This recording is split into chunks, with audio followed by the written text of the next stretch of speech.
గణాధిపతయే నమః. శ్రీ శివాయ విష్ణురూపాయ గురవే నమః. శ్రీ మహాకాళీ మహాలక్ష్మీ మహాసరస్వతీ స్వరూప జగదంబాయై నమః. శ్రీ గౌరీ కేదారేశ్వరాభ్యాం నమః. శ్రీ మహాసరస్వత్యై నమః. విఘ్నోత్తుంగగిరీశమర్దన్నపవిః విఘ్నాబ్ధికుంభోద్భవః విఘ్నౌభ్రాగ ఘన ప్రచండ పవనో విఘ్నేశ్వరః పాదు నః. జయ కాశీ మహావిద్యే పతితానాం చ పావని త్వామృతే గతిరన్యానా సంసారే మజ్జతామిహ. ఆనందమానందవనే వసంతం ఆనందకందం మహతపాపబృందం వారాణసీనాథమనాథనాథం శ్రీవిశ్వనాథం శరణం ప్రపద్యే. మాతర్భవాని తవ పాదరజో భవాని మాతర్భవాని తవ దాసతరో భవాని మాతర్భవాని న భవాని యథా భవిస్మిన్ తద్భాగ్భవాన్యనుదినం న పునర్భవాని. శ్రీమత్పరస్మై నియచిద్ఘనాయ గౌరీతపః పూర్ణఫలప్రదాయ కేదారనాథాయ నమః శివాయ నమో నమః కారణకారణాయ. యా కేదారపురః సదా విలసతే కాశ్యాం ప్రజాంతారయన్ యా నిత్యం త్రిజగత్పవిత్రతటినీం సంయుజ్య తత్తుష్టిదా యా కాశీ జనతాఘ సంఘశమనే సందర్శనాత్మజనాత్ ప్రాచీనా మణికర్ణికా భవతు నః పాపౌఘ విధ్వంసిని. విశ్వేశం అధవండుండిం దండపాణిం చ భైరవం వందే కాశీం గుహాం గంగాం భవానీం మణికర్ణికాం. వాగర్ధావివ సంపృక్తౌ వాగర్ధ ప్రతిపత్తయే జగతః పితరౌ వందే పార్వతీ పరమేశ్వరౌ. శారదా శారదాంభోజ వదనా వదనాంబుజే సర్వదా సర్వదాస్మాకం సన్నిధిః సన్నిధిం క్రియాత్. వ్యాసం వసిష్ఠనప్తారం శక్తేః పౌత్రమకల్మషం పరాశరాత్మజం వందే సుగతాదం తపోనిధిం. అజ్ఞానాం జాహ్నవీతీర్థం విద్యాతీర్థం వివేకినాం సర్వేషాం సుఖదం తీర్థం భారతీతీర్థమాశ్రయే. శ్రీ శ్రీ శారదాపీఠాధీశ్వరులు జగద్గురువులు శ్రీ శ్రీ భారతీ తీర్థ మహాస్వామి వారు శ్రీ శ్రీ విధుశేఖర భారతీ స్వామి వారి యొక్క దివ్య చరణారవిందాత్మలకు ప్రణమిల్లి కాశీ కేదార మహాత్యం ప్రవచనం చేసుకుందాం. ఇవాళ వెహికల్ కాస్త ఇబ్బంది పెట్టడం వల్ల ఆలస్యమైంది, అందువల్ల క్షంతవ్యం.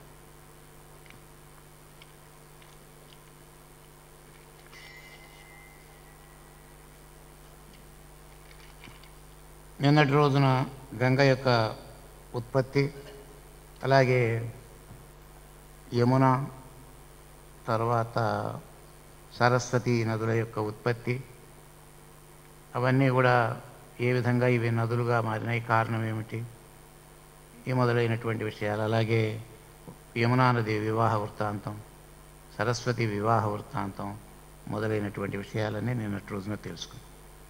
ఇప్పుడు గంగ తన యొక్క వృత్తాంతాన్ని మళ్ళీ చెబుతూ ఉన్నది ఈ అధ్యాయంలో. తన వివాహము, తన యొక్క ఆవిర్భావం చెప్పాము, తన వివాహము, ఈ భూమిపైకి రావటము, ఈ విషయాలన్నీ కూడా ఇప్పుడు చెబుతూ ఉంది. నైమిషారణ్యంలో ఋషులందరూ కూడా అడుగుతున్నారు,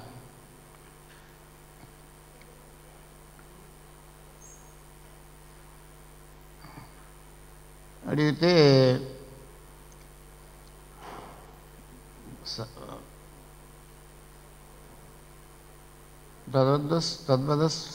ఇక్కడ అదే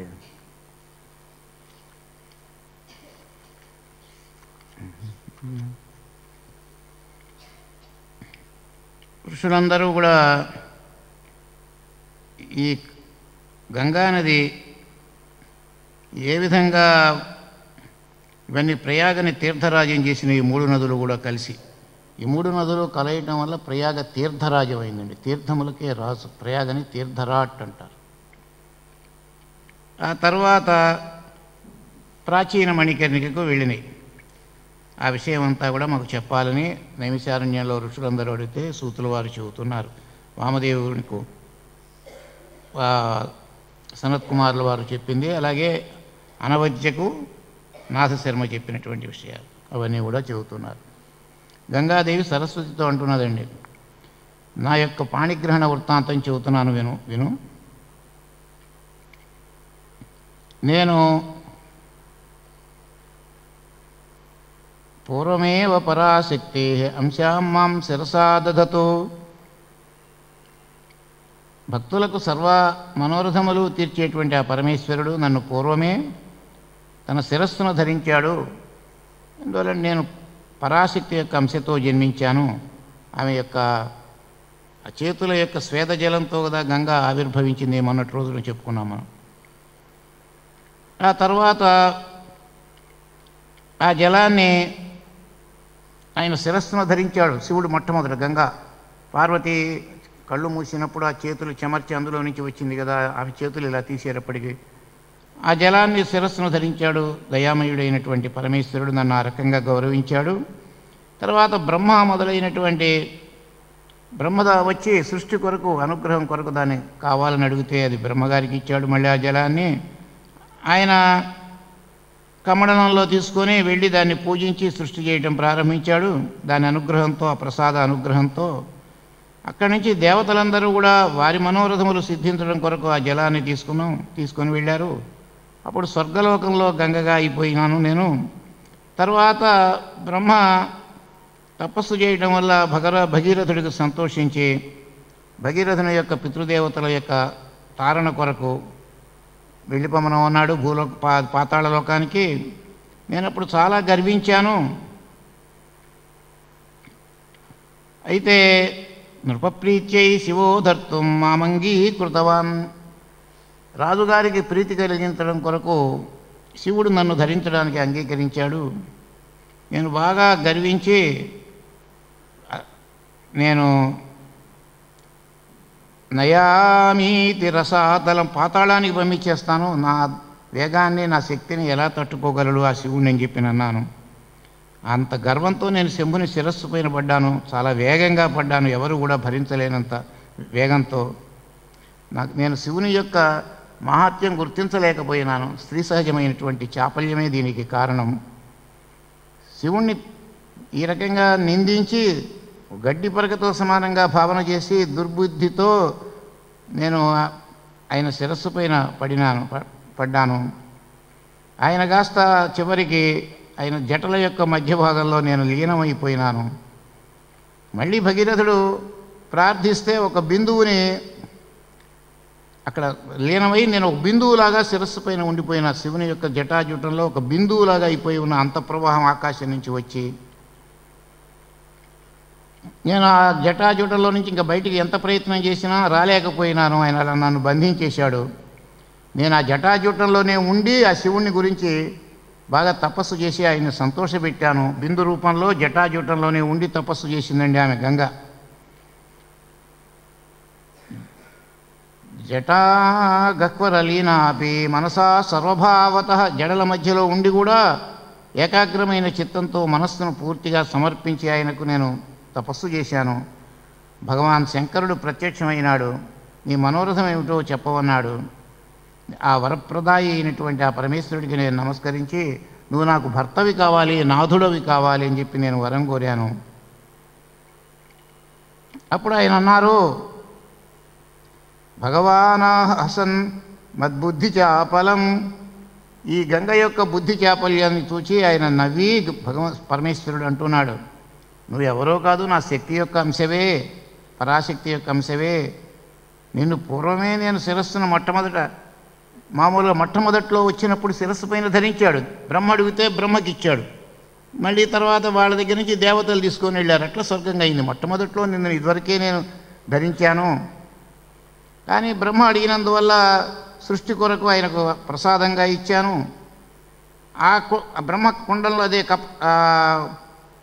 దాని పేరు ఆ పాత్రలో కుండికలో ఉన్నటువంటిది దేవతలు తీసుకున్నారు వాళ్ళ యొక్క ఐశ్వర్యం కొరకు.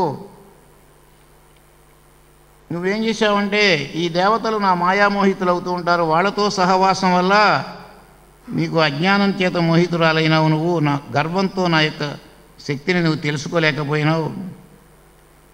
అందువల్లనే నీ అజ్ఞానం పోవడం కొరకు ఇప్పుడు నువ్వేం కావాలి అంటే నువ్వు మళ్ళీ హిమవంతుడి యొక్క కుమార్తెగా నువ్వు జన్మించాలి. అప్పుడు నువ్వు చెల్లెలు అవుతావు పార్వతీదేవికి. అప్పుడు మీ ఇద్దరికి స్నేహం ఉంటుంది, సోదరి అనే భావంతో నీ మీద ప్రేమ ఉంటుంది, నిన్ను తీసుకొని వచ్చి అప్పుడు నాకు వివాహం చేస్తుంది అని పరమేశ్వరుడు గంగతో చెప్పాడు. తదాహం చకితాభృశం, చాలా భయపడిపోయిందిట గంగాదేవి. ఈయనకు కోపం వచ్చినట్లుంది, అందువల్లనే ఇప్పుడు ధరించకుండా ఈ రకంగా నెపంతో నన్ను కాస్త విడిచేసేస్తున్నాడని చాలా భయపడిందనమాట. స్వామి నేను మాత్రం మిమ్మల్ని ఎట్టి పరిస్థితుల్లో విడిచిపెట్టను. శివైకచిత్త నితరాం ఉపాసాంకరవం తదా అని చెప్పి అనుకొని శివుని యందే మనస్సు ఉంచి ఆయన్ని మళ్ళీ ఉపాసన చేసింది. పునర్భగీరథో క్షీశం చిరప్రార్థితవాంస్తదా, ఇలా ఉంటూ ఉండగా శిరస్సుపైనే ఉండి ఉపాసన చేస్తూ ఉంది, మిమ్మల్ని నేను విడిచిపెట్టనని. ఇంతలో భగీరథుడు బ్రహ్మశివుని గురించి తపస్సు చేశాడు. ఆ శిరస్సులో ఉన్న గంగని మళ్ళీ కాస్త వదలవని, పితృదేవతల యొక్క ఉద్ధరణ కొరకు. అప్పుడు పరమేశ్వరుడు గంగతో అన్నాడు, నిన్ను వదిలేసేస్తున్నాను, నా శిరస్సుపై నుంచి భూమిపైకి వెళ్ళు, నా భక్తుని కారణంగా నిన్ను వదులుతున్నాను, భగీరథుడి కారణంగా. ఆయన తల్లిదండ్రులు నిన్ను ఉద్ధరించి తర్వాత సముద్రంలోనికి వెళ్ళి కలువు అన్నాడు. ఈ రకంగా అనేటప్పటికీ మళ్ళీ నమస్కారం చేసి, ఈ రకంగా అంటుంటేటప్పటికీ ఆ సర్వేశ్వరుని నమస్కారం చేసి పునఃపునః అంటున్నది, నన్ను విడిచిపెట్టవద్దు ప్రాణనాథ, నన్ను క్షమించు, నేను చేసిన అపరాధాన్ని. అజ్ఞానం వల్ల, స్త్రీ స్వభావం వల్ల నిన్ను నేను, చపల స్వభావం వల్ల నిన్ను నిందించాను. నువ్వు గనక నువ్వేమో నేను వెళ్ళటానికి అభ్యంతరం లేదు, కానీ నువ్వు నన్ను విడిచిపెడతావో నాకు భయంగా ఉన్నది నీ భక్తుడు మిషతో. నేను ఈ రకంగా భయపడుతున్నటువంటి నన్ను వెళతాను నీ భగీరథుడి పితృదేవతల్ని ఉద్ధరించడానికి, నాకు సమాధానపరిచి చెప్పు, నిన్ను మళ్ళీ నేను విడిచిపెట్టను, స్వీకరిస్తాను అని నాకు మీరు చెప్పాలి, నాకు గట్టిగా చెప్పాలి, సత్యవాక్యంగా చెప్పాలి. అప్పుడు నాకు మనస్సులో ఉన్నటువంటి అనుమానం, శంక తీరిపోతుంది. లేకపోతే మీరు నన్ను సముద్రంలో కలిసిపోమనంటున్నారు, నన్ను మళ్ళీ మీరు గ్రహించలేమనే బాధ నా మనస్సులో ఉంటుంది. నాకు చాలా భయంగా ఉంది మీ వియోగం వల్ల. కాబట్టి భవేత్ తథా కురు విభో తద్వాగామృత సేచనాత్, ఈ రకంగా మీ వాక్కు అనే అమృతంతో నన్ను తృప్తిపరచండి. ఇతిమాం భీతాం సపునఃప్రాహసన్ విభు, భయపడిపోతున్నది గంగాదేవి, ఈయన నన్ను వదిలేస్తున్నాడు అని. అప్పుడు పరమేశ్వరుడు అంటున్నాడు నవ్వుతూ, గంగా నిన్ను ఎట్టి పరిస్థితుల్లో నేను పూర్తిగా చెబుతున్నాను, మనఃపూర్వకంగా నిన్ను నేను విడిచిపెట్టను, స్థిరంగా ఉండు. భక్తుడి కొరకనే, భగీరథుడి కొరకు కొంచెమే, ఒక కళతోటే నిన్ను వదులుతున్నాను, భూమికి వెళ్ళు నువ్వు. అక్కడ మళ్ళీ నువ్వు భూమికి వెళ్ళేటప్పుడు ఉన్నదే, నువ్వు హిమవంతుని యొక్క కుమార్తెగా జన్మించు, హిమాలయాలలో పడుతుందిగా శిరస్సుపై నుంచి, అప్పుడు ఆయన కుమార్తె అవుతుంది. జన్మించి పార్వతీదేవికి నువ్వు సంతోషం కలిగించు. అప్పుడు పార్వతీదేవి నువ్వు సోదరి అనేటువంటి భావంతో నిన్ను కూడా నాకే ఇచ్చి వివాహం చేయిస్తుంది. అప్పుడు నువ్వు పార్వతీతో పాటు, పూర్వం కూడా పార్వతీదేవి కూడా నా విషయంలో ఒక అపరాధం, ఒక పొరపాటు జరిగింది. ఏమిటా పొరపాటు అంటే, వాళ్ళ తండ్రి దక్షుడు వల్ల పొరపాటు జరిగింది. దక్షుడు యజ్ఞం చేసి నన్ను పిలవకుండా నిందించాడు. ఆ నిందని సహించలేక పార్వతీదేవి ఆ నిందా దోషం విన్నది కదా, పోగొట్టుకోవటం కొరకని శరీరం చాలించి తర్వాత హిమవంతుని కుమార్తెగా వచ్చి అప్పుడు నన్ను స్వీకరించింది. ఆ శరీరం దానికి ప్రాయశ్చిత్తంగా శరీరాన్ని త్యజించి వచ్చింది. నువ్వు కూడా శివాపరాధం చేశావు కాబట్టి ఇప్పుడు నేను కనుక స్వీకరించినట్లయితే పార్వతీదేవికి కోపం కూడా వస్తుంది. ఆ సతీదేవి ఆ రకంగా ఆవిర్భవించింది. అందువల్ల ఉన్నదే, ఇప్పుడు నువ్వు వెళ్ళు, హిమవంతుడి కుమార్తెగా పుడితే ఆమెకు పార్వతికి నువ్వు చెల్లెలు అవుతావు. నేనేమో ఆ హిమవంతుడి మనస్సులో చేరి నాకు వివాహం చేసేటట్లుగా నేను ఆ భావన ఆయన కలిగిస్తాను. అప్పుడు ఉందే ఆ పార్వతి నిన్ను స్వయంగా తనే బాధ్యత తీసుకొని నిన్ను నాతో వివాహం జరిపిస్తుంది, తన చెల్లెల్ని. ఆమె ద్వారా నువ్వు వచ్చినట్లయితే ఆమె నీ యందు చాలా సఖ్యంగా ఉంటుంది. ఈ సవతి పూర్లు ఇవన్నీ ఉండవు. చెల్లెలు అనే భావంతో ఆ రకంగా తీసుకొని వస్తుంది. దీనివల్ల ఏ విధమైనటువంటి దోషము ఉండదు. తర్వాత మీ ఇద్దరు కూడా, పార్వతి కూడా నీ యందు సద్భావంతో ఉండడానికి అవకాశం ఉంటుంది. ఇప్పుడు నేను నువ్వు కోరిన వెంటనే తీసుకునేట్లయితే తర్వాత కొద్దిగా పార్వతి నొచ్చుకునేటువంటి అవకాశం ఉన్నది అని ఆ రకంగా చెప్పాను. ఆ తర్వాతనే నువ్వు చేసిన అపరాధము నుండి నిన్ను సంస్కరించి తీసుకుంటాను. అప్పుడు శివనింద విన్నందువల్ల దక్షుడి కుమార్తెగా పుట్టింది కాబట్టి, ఆ శరీరము నుండి పుట్టింది కాబట్టి ఆమె శరీరం చాలించి ఆ అపరాధము నుండి శరీరాన్ని సంస్కరించుకొని తర్వాత జన్మ ఎత్తి శివుణ్ణి పొందింది. నిన్ను కూడా నేను శివాపరాధము నుండి సంస్కృతారాలు అయిన తర్వాత నిన్ను నేను స్వీకరిస్తాను అని చెప్పాడు అన్నమాట. అంతేగాని నీ మీద నాకేం కోపం లేదు, నేనేమి నిరాకరించడం లేదు, నువ్వు నిర్భయంగా వెళ్ళు, నీ పైన నాకు చాలా ప్రేమ ఉన్నది. అయినా భర్తలకు భార్యకు ఎందు భర్తకు మనస్సులో ప్రేమ ఉండాలి, ఉంటే ఇంకా ఎవరు ఏమనుకుంటే నీకెందుకు. అంతఃకరణత ప్రీతి పత్నియామస్తి ప్రియస్య చేత్ తస్యాశ్చింతా కాస్తిలోకే సపత్నియావా అన్యతో వాపివ. భర్త యందు భర్తకి హృదయపూర్వకమైనటువంటి ఆయన మనస్సులో పూర్తి స్థానం ఉన్నప్పుడుందే సవతులు కానీ ఇతరులు కానీ ఎవరిని గురించి ఎవరు ఏం పలికినా ఏం చేసినా బాధపడవలసిన పనుల. భర్త అనేటువంటి వాడు భార్యనే తన హృదయంలో స్థానం ఉంచుకొని కన్నట్లయితే నా హృదయంలో నీకు స్థానం ఉంది, నీకేమీ చింత లేదు అని చెప్పి ఈ రకంగా చెప్పాడు. గౌరీ మద్గాంగతో దాస్యే త్వాం దాస్యే అంగతో దాస్యే శిరసా ప్రియం. గౌరీదేవినేమో నా శరీరంలో అర్ధభాగంగా నేను గ్రహిస్తాను, నిన్నేమో నా శిరస్సు పైన నేను ధరిస్తాను. అందువల్ల నువ్వు మనస్సులో భయం వద్దు, విచారం వద్దు. అందువల్ల నేను భక్తులకు మనోరథములు సిద్ధింపజేస్తూ ఉంటాను. మాం సమాధాయ జటాంతరాత్. ఈ రకంగా గంగాదేవిని సమాధానపరిచి తన జటం మధ్యలో నుండి కొంచెమే వదిలాడండి. గౌరీ ప్రీత్యై హిమాచలే. ఆమె తర్వాత గౌరీకి సంతోషం కలిగించడం కొరకు హిమాలయం పైన పడింది. ఆ రకంగా హిమవంతుడి కుమార్తె అయి బిందు సరస్సులో తర్వాత వెళ్ళి కలిసింది. ఎవరు? ఈ గంగాదేవి. తదాహం గిరియా పత్నియా పరిణీయ పునర్భవాం తదా సర్వహృదంతస్థో దేవో హిమగిరేర్వృది. అందరి హృదయాలలో ఉంటూ ఉంటాడు ఆ పరమేశ్వరుడు అంతరాత్మగా. హిమవంతుని యొక్క హృదయంలో ప్రవేశించి ఈ గంగను శివునికి ఇవ్వవలసింది అనేటువంటి భావన ఆయన కలుగజేశాడు, ఆ బుద్ధి కలుగజేశాడు. గిరిజ కూడా, పార్వతీదేవి కూడా ఎంతో సంతోషంతో తన సోదరి అని దానికి అంగీకరించింది. తర్వాతనే ఈ పార్వతీదేవి తన తల్లిదండ్రులిద్దరినీ ప్రార్థించి తనను ఎలాగైతే సమర్పించుకుందో గంగని కూడా, తన సోదరి అయిన గంగను కూడా శివునికి సమర్పిస్తుంది. పునర్వివాహ విధిన నిజనాదాయ శంభవే. అప్పుడు మళ్ళీ వివాహ విధితో చక్కగా మళ్ళీ గంగను అప్పుడు అట్ట స్వీకరిస్తాడు. ఇప్పుడు ఈమె స్వీకరించమంటే స్వీకరించినట్లు కాకుండా తల్లిదండ్రుల ద్వారా హిమవంతునికి కుమార్తెగా జన్మించి ఆ తల్లిదండ్రుల ద్వారా విధి ప్రకారం ఆమెని స్వీకరించాడనమాట. అప్పుడు ఆ వివాహానికి బ్రహ్మ విష్ణువాదులందరూ వచ్చారు, ఆ ఉత్సవంలో పాల్గొన్నారు.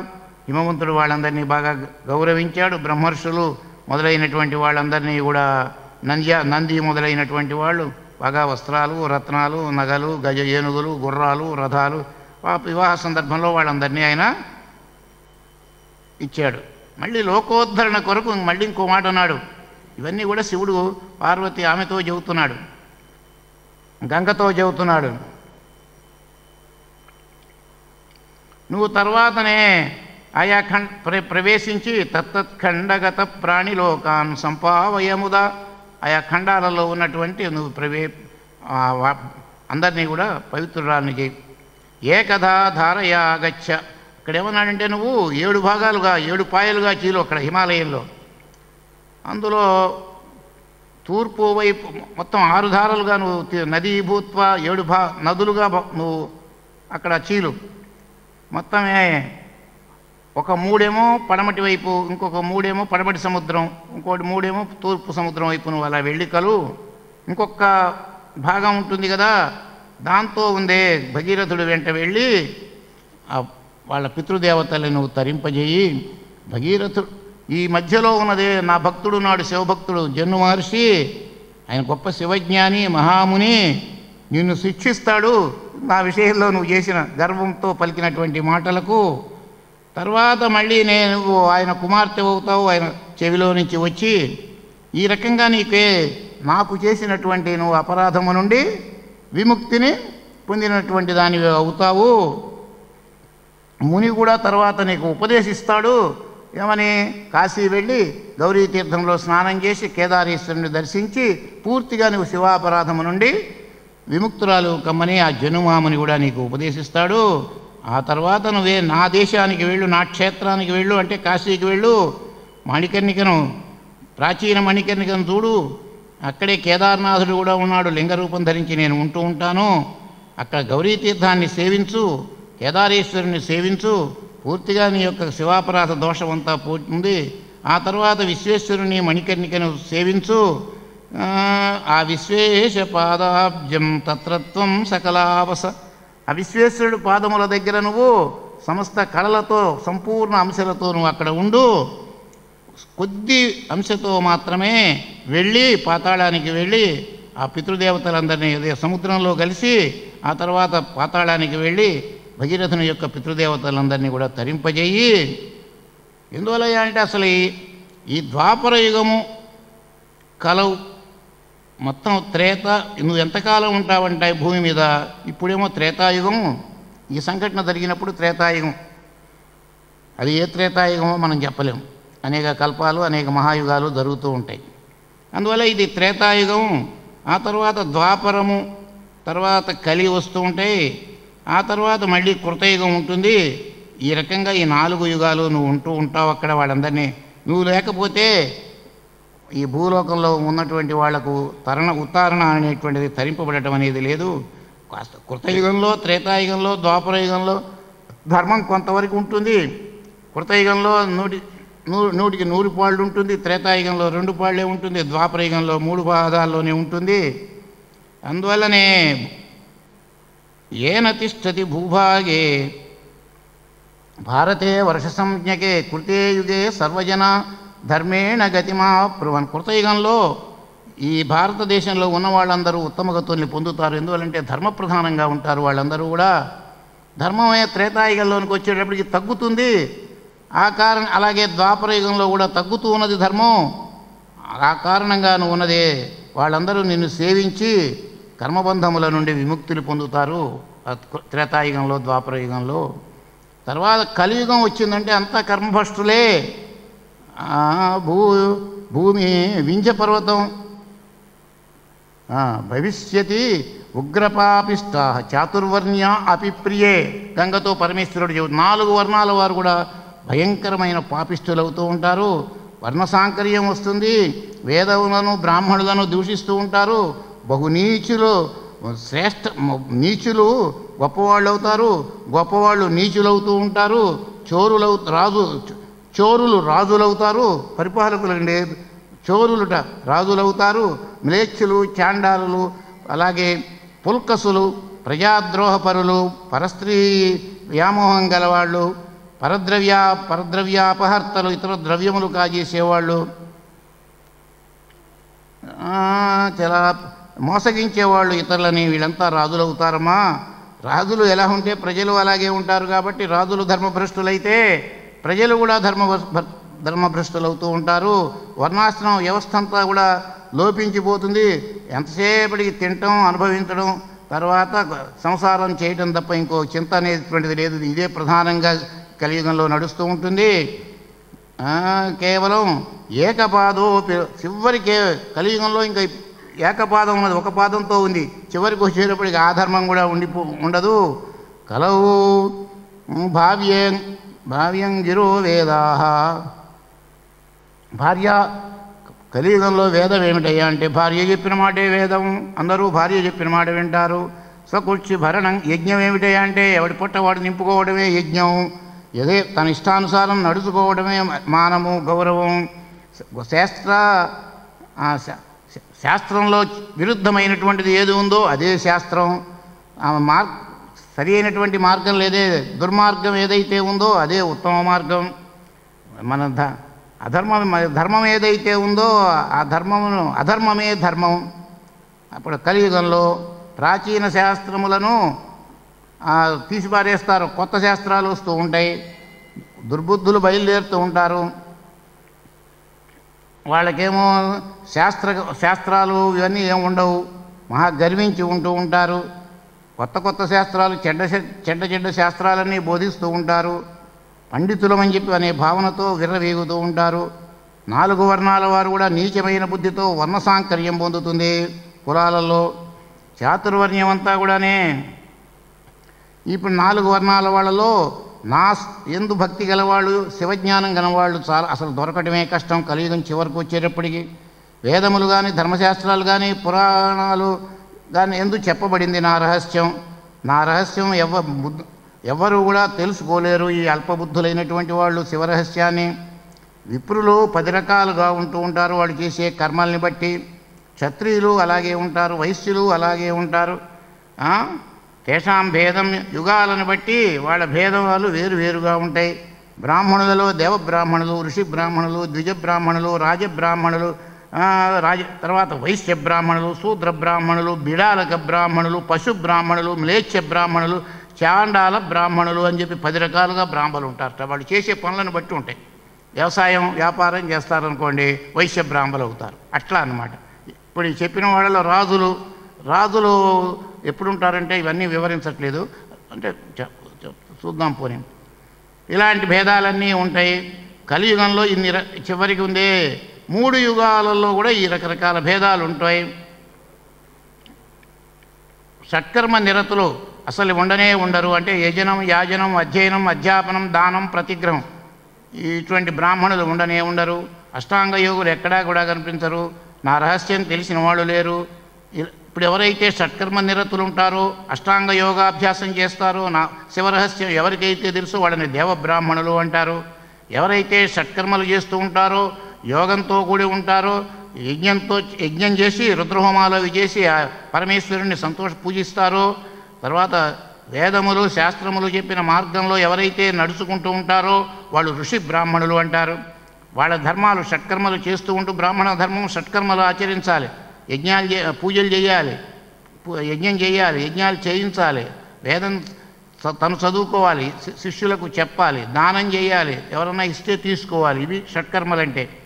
ఈ షట్కర్మలు చేస్తూ శివుని పూజ యందు ఎవరైతే శ్రద్ధ కలిగి ఉంటారో, ఆయన శాస్త్రమునందు వేదోక్తమైన విధానంలో ఎవరైతే ఉంటారో వాళ్ళని ద్విజులు అంటారు. అంతే, వాళ్ళని వేరే ఇంకేం పేరు ద్విజులు అంటారు. కృతయుగంలోనే ఇటువంటి వాళ్ళు కృతయుగంలో, త్రేతాయుగంలో ఉంటూ ఉంటారటండి ఈ దేవబ్రాహ్మణులు, ఋషి బ్రాహ్మణులు, ద్విజ బ్రాహ్మణులు.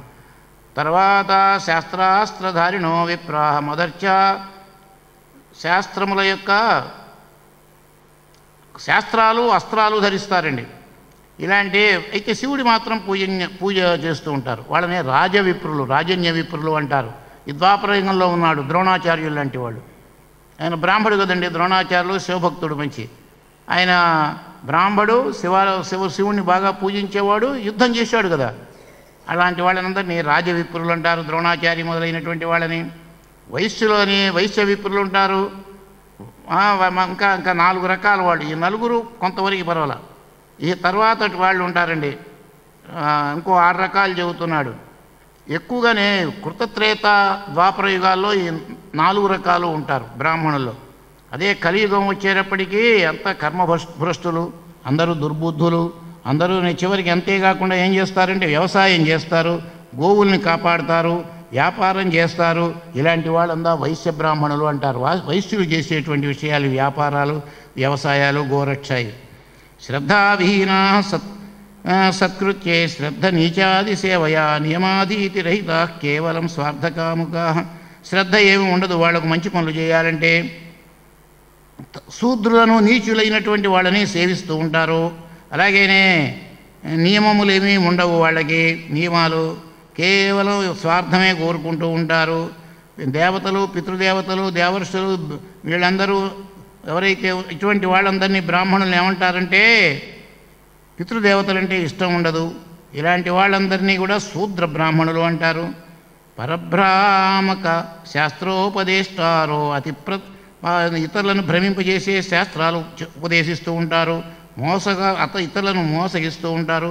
కళ్ళు మాత్రం మూసుకొని జ్ఞానిలాగా ఉంటూ ఉంటారు. వాళ్ళని బిడాల బ్రాహ్మణులు అంటారు. పిల్లండి చెరువు ఒడ్డున